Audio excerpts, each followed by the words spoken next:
حضرت ابو ہریرہ رضی اللہ تعالیٰ عنہ بیان کرتے ہیں کہ ایک صحابی رسول کریم صلی اللہ علیہ وسلم کی خدمت میں حاضر ہوئے اور عرض کیا کہ یا رسول اللہ، میرے اچھے سلوک کا سب سے زیادہ حقدار کون ہے؟ فرمایا کہ تمہاری ماں ہے۔ پوچھا اس کے بعد کون ہے؟ فرمایا کہ تمہاری ماں ہے۔ انہوں نے پھر پوچھا اس کے بعد کون؟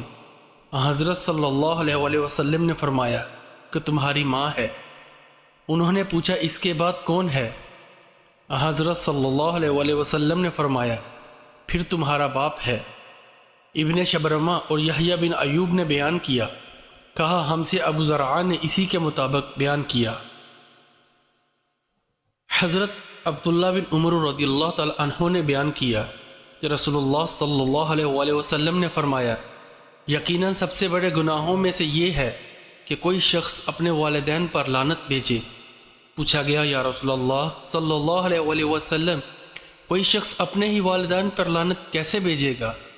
حضرت صلی اللہ علیہ وسلم نے فرمایا کہ وہ شخص دوسرے کے باپ کو برا بھلا کہے گا تو دوسرا بھی اس کے باپ کو اور اس کی ماں کو برا بھلا کہے گا۔